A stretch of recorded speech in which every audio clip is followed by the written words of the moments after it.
My soon-to-be wife was sleeping with her ex-boyfriend, so I canceled everything and exposed her to all our guests. Now she's faking a pregnancy to get me back. I, 28M, have been with my fiancée Melissa, 26F, for 5 years. We got engaged 2 years ago and we're planning our wedding for this summer. Everything seemed perfect until about 3 months ago when things started to change. Melissa and I met during our sophomore year of college. We were both part of the same study group for an advanced economics class. I remember being struck by her intelligence and quick wit. She had this way of breaking down complex theories that made them easy to understand. Over the course of the semester, we grew closer, often staying late in the library to review notes or grab coffee between classes. Our first official date was a disaster. I had planned a picnic in the park, but it started pouring rain as soon as we laid out the blanket. We ended up huddled under a tree, soaking wet and laughing at the absurdity of the situation. That's when I knew there was something special between us. After graduation, we both landed jobs in the same city. I went into finance while Melissa pursued a career in marketing. We moved in together after a year, renting a small apartment downtown. It was a big step, but it felt right. We complemented each other well. I was the planner, always thinking ahead, while Melissa was more spontaneous, pushing me out of my comfort zone. Our relationship wasn't without its challenges. We had our fair share of arguments, usually about small things like whose turn it was to do the dishes or whether to spend holidays with my family or hers.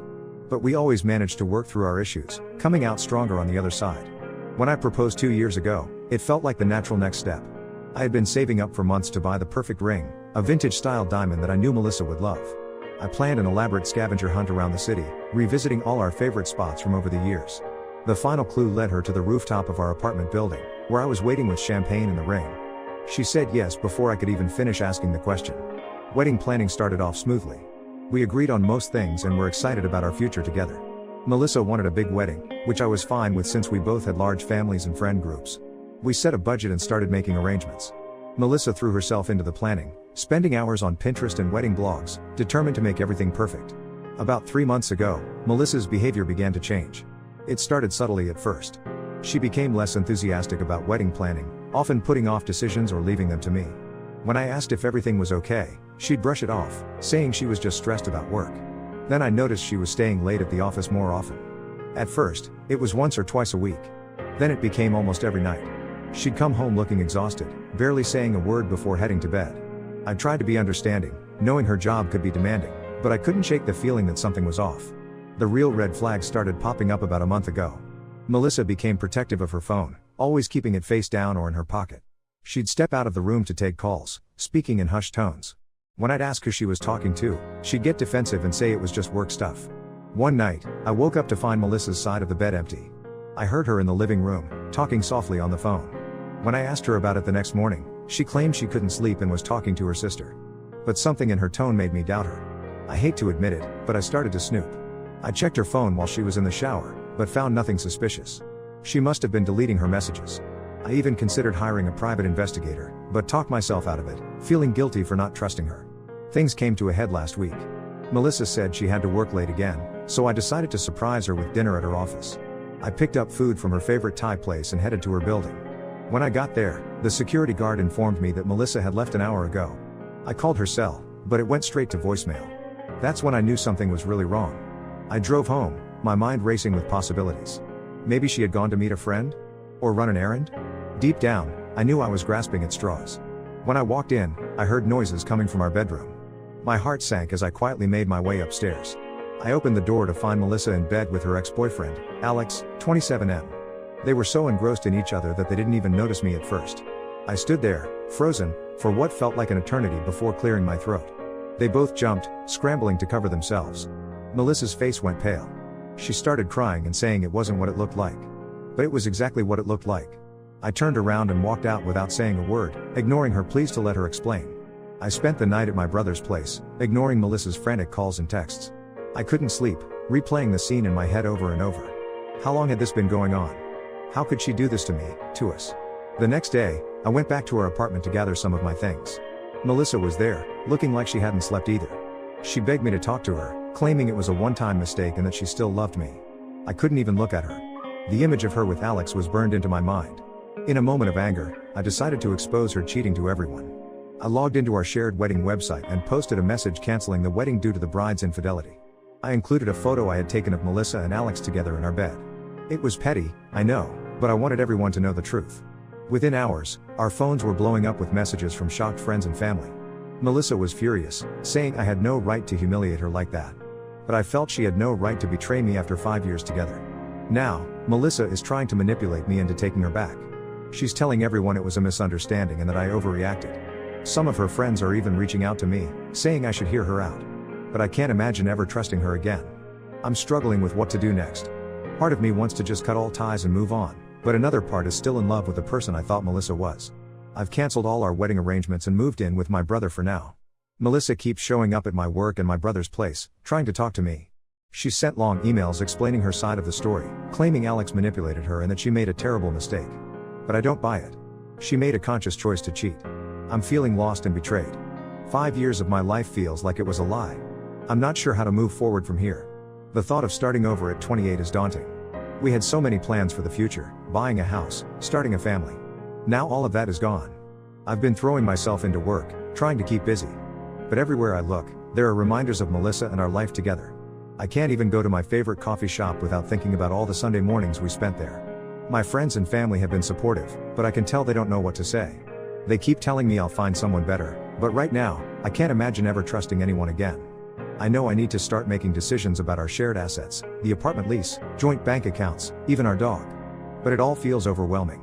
Every time I think about it, I'm hit with a fresh wave of grief and anger. Any advice would be appreciated. How do I move on from this? How do I trust again? And most importantly, how do I make sure Melissa understands that we're really over this time? Update 1, it's been 2 weeks since my last post, and a lot has happened. First, I want to thank everyone for their support and advice. It really helped me gain perspective on the situation. After my initial post, things got even more complicated. Melissa continued her attempts to contact me, escalating to the point where she was calling my family members and close friends, trying to get them to convince me to talk to her. It was exhausting and infuriating. My mom, who had always loved Melissa like a daughter, was particularly upset. She kept pushing me to at least hear Melissa out, saying that 5 years was too long to throw away without a conversation. I finally agreed to meet with Melissa in a public place, mainly to tell her to leave me alone. We met at a coffee shop, and I brought my brother along for support. As soon as Melissa saw me, she burst into tears. She looked terrible, like she hadn't slept or eaten properly in days. For a moment, I felt a pang of concern, but then I reminded myself of what she had done. Melissa launched into a tearful explanation, claiming that Alex had been manipulating her for months. According to her, they had run into each other at a work conference 6 months ago. Alex had apologized for how their relationship had ended in college and asked to be friends. Melissa said she thought it was harmless at first, just catching up with an old friend. But then, Melissa claimed, Alex started threatening to reveal embarrassing secrets from her past if she didn't sleep with him. She said she felt trapped and didn't know how to get out of the situation without ruining our relationship. She swore that she had only slept with him that one time, the night I caught them. I listened to her story, but it didn't add up. If she was being blackmailed, why didn't she come to me for help? We had always been open with each other about our pasts. What secrets could be so terrible that she'd risk our entire future? When I pointed this out, she backtracked and said she was just confused and made a mistake. During our conversation, Melissa's phone kept buzzing. She ignored it at first, but then I saw Alex's name pop up on the screen. That's when I knew she was still lying. I stood up, told her I was done with her games, and left. My brother stayed behind to make sure Melissa didn't follow me. The next day, I received an anonymous email. The sender claimed to be a coworker of Melissa's who couldn't stand by and watch her lie anymore. Attached were screenshots of text conversations between Melissa and Alex. They dated back several months and clearly showed that their affair had been going on for a while. It wasn't a one-time mistake or a case of blackmail. They had been planning meetups and exchanging explicit messages regularly. Reading through those messages was like a punch to the gut. There were texts from days when I thought we were happy, planning our future together. Days when Melissa had looked me in the eye and told me she loved me, all while arranging to meet Alex behind my back. I forwarded these screenshots to Melissa, telling her this was the last time I would contact her and that I wanted her out of my life for good. She responded with a barrage of messages, alternating between apologies, excuses, and accusations that I was being cruel and unforgiving. At this point, I decided to take more drastic action. I blocked her number and email, and I've instructed my family and friends to do the same. I've also consulted with a lawyer about getting a restraining order if she continues to harass me or show up at my workplace. On a more positive note, I've started therapy to help process everything that's happened. It's been helpful to talk through my feelings with a professional. In our first session, my therapist pointed out that it's normal to feel a range of emotions: anger, sadness, confusion, even moments of missing Melissa. He's helping me work through these feelings in a healthy way. I've also been focusing on reconnecting with friends and family who have been incredibly supportive throughout this ordeal. My college roommate, who lives in a nearby city, has been driving down every weekend to hang out and keep my mind off things. We've been revisiting old hobbies that I had let fall by the wayside during my relationship with Melissa, playing guitar, hiking, even trying our hand at homebrewing. I've moved out of my brother's place and found a small apartment of my own. It's been both liberating and scary to start over on my own, but I know it's necessary for my healing process. The apartment is in a completely different part of town from where Melissa and I lived, which helps avoid painful reminders. As for the wedding, I've managed to get refunds for most of the major expenses. Some vendors were understanding of the situation and waived their cancellation fees. I'm using some of that money to plan a trip with my best friends as a way to reset and clear my head.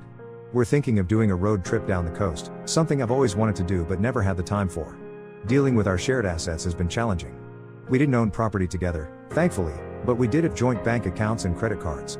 I've frozen all shared accounts and am in the process of separating our finances.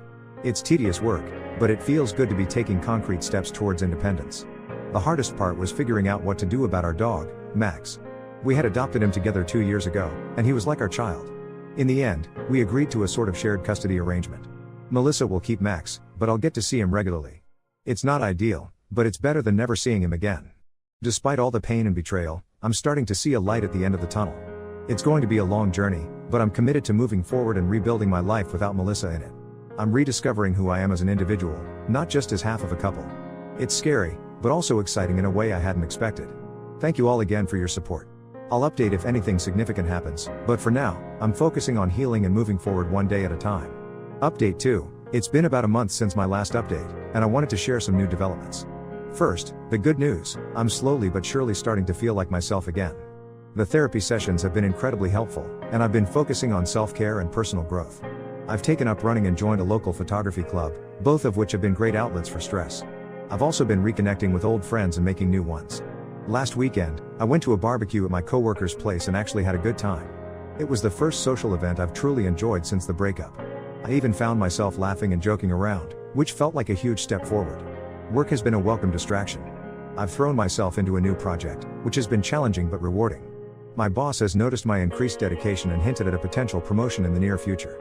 It's nice to feel valued and appreciated, especially after having my self-esteem take such a hit. Now, for the not-so-good news, Melissa hasn't given up. Despite my efforts to cut all contact, she found ways to reach out. She sent a handwritten letter to my parents' house, pleading with them to intervene on her behalf. The letter was full of apologies and promises to change. She even mentioned going to therapy to work on her issues. My parents, thankfully, respected my wishes and didn't pass along the message, but they did let me know about it. Things took a turn for the worse when Melissa showed up at my new apartment. I have no idea how she found out where I lived, but it was unsettling. She was crying and begging me to talk to her, causing a scene in the hallway. My neighbor even came out to see what was going on. I calmly told her to leave or I would call the police. She left, but not before slipping an envelope under my door. Against my better judgment, I opened the envelope. Inside was a positive pregnancy test and a note claiming the baby was mine. I was floored. We had always been careful, but I knew there was a possibility it could be true. The timing lined up, it could have been from right before I discovered her cheating. I spent the next few days in a daze, unsure of what to do. Part of me wondered if this was just another manipulation tactic. But what if it was true? Could I co-parent with someone I couldn't trust? Would I be able to love a child that was a constant reminder of Melissa's betrayal? These thoughts kept me up at night. I confided in my therapist and my closest friend, both of whom advised me to proceed cautiously. My therapist reminded me that regardless of the outcome, I needed to prioritize my mental health. My friend offered to go with me if I decided to meet with Melissa to discuss the pregnancy. After much deliberation, I reached out to Melissa via email. I kept it brief and businesslike, stating that if she was indeed pregnant, I would take responsibility for the child but that it didn't change anything between us. I requested that she take a paternity test as soon as medically possible. Melissa responded quickly, agreeing to the paternity test but pushing for a face-to-face meeting. She claimed that the pregnancy made her realize how much she truly loved me and wanted a family together. She wrote about how this could be a fresh start for us, a chance to rebuild our relationship on a stronger foundation. I remained firm in my decision to co-parent if necessary, but not to rekindle our relationship. I made it clear that all communication should be through email or our lawyers until we had the results of the paternity test. The waiting period for the paternity test has been agonizing. I've been trying to prepare myself mentally for the possibility of becoming a father while also dealing with the ongoing emotional fallout from Melissa's betrayal. I found myself looking at parenting websites and books, trying to imagine what it would be like to be a dad. In the meantime, I've been in contact with my lawyer to discuss potential custody arrangements if the child turns out to be mine. It's surreal to be planning for a future I never imagined just a few months ago. We've talked about visitation schedules, child support, and how to co-parent effectively with someone I don't trust. My family has been supportive, but I can tell they're worried. My mom keeps reminding me that a baby changes everything and suggesting that maybe Melissa and I could work things out for the sake of the child. I've had to firmly shut down that line of thinking. I know staying together for a child rarely works out well for anyone involved.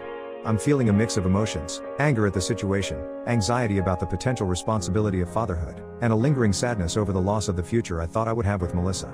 But I'm also determined to handle this situation with maturity and integrity, regardless of the outcome. One bright spot in all of this has been the support of my friends. They've rallied around me, offering everything from legal advice to simply being there to listen when I need to vent. My best friend even offered to be there with me when I get the results of the paternity test. As I wait for the test results, I'm trying to stay focused on the things I can control. I'm continuing with therapy, staying active with my running and photography, and putting in extra hours at work. It helps to keep my mind occupied and gives me a sense of purpose. I'll update again once I have the results of the paternity test. Until then, I'm focusing on staying strong and preparing for whatever comes next. Thank you all for your continued support and advice. It means more than you know. Update 3, it's been 2 weeks since my last update, and I finally have some closure on this whole situation. The paternity test results came back, and as many of you predicted, I am not the father of Melissa's baby. In fact, there is no baby at all. The whole pregnancy was a lie. Here's what happened. After receiving the email agreeing to take the paternity test, Melissa panicked. She realized her lie was about to be exposed and decided to come clean before the test. She sent me a long email confessing that she had faked the pregnancy in a desperate attempt to get me back. In her email, Melissa explained that she had bought a positive pregnancy test online, apparently that's a thing, and used it to create the picture she sent me. She claimed that she had initially planned to fake a miscarriage after we got back together, but realized she couldn't go through with the deception. To say I was furious would be an understatement. This was a new low, even for her. Playing with someone's emotions by faking a pregnancy is beyond cruel. I felt manipulated, used, and frankly, disgusted. I forwarded the email to my lawyer and asked about our options for a restraining order. Given this latest stunt and her previous behavior, we had a strong case. My lawyer advised me to document all instances of contact from Melissa, including the fake pregnancy claim, to build our case. I didn't respond to Melissa's email. Instead, I let my lawyer handle all communication. We filed for a restraining order, which was granted given the evidence of her ongoing harassment and the fake pregnancy claim. The judge was particularly concerned about the escalating nature of Melissa's behavior. With the restraining order in place, I finally feel like I can breathe again. Melissa is legally required to stay away from me, my home, and my workplace. It's not a permanent solution, but it gives me the space I need to heal and move on. This whole experience has been a roller coaster of emotions, but I'm coming out of it stronger. I've learned a lot about myself and what I want in a relationship. Trust and honesty are non-negotiable for me now. I've also realized the importance of maintaining my own identity and interests within a relationship. I'm continuing with therapy and focusing on building a life I love. I've been promoted at work and I'm planning a solo trip abroad next month. It feels good to be making decisions just for myself again. I'm thinking of visiting Japan. It's always been a dream of mine, and now seems like the perfect time to make it happen. My relationships with friends and family have grown stronger through this ordeal. I'm grateful for their unwavering support and for sticking by me even when things got messy. I've learned who I can really count on when the chips are down. As for dating, I'm not ready to jump back into that pool just yet. I know I need more time to heal and work on myself before I can trust someone enough to start a new relationship. But for the first time in months, I'm actually looking forward to the future instead of dreading it. To those who are going through similar situations, know that it does get better. It's not easy, and there will be setbacks, but you can come out the other side stronger and wiser. Don't be afraid to lean on your support system and seek professional help if you need it. Thank you all for your support throughout this journey. Your advice and kind words have been a lifeline during some of my darkest moments. I'm looking forward to the next chapter of my life, whatever it may bring.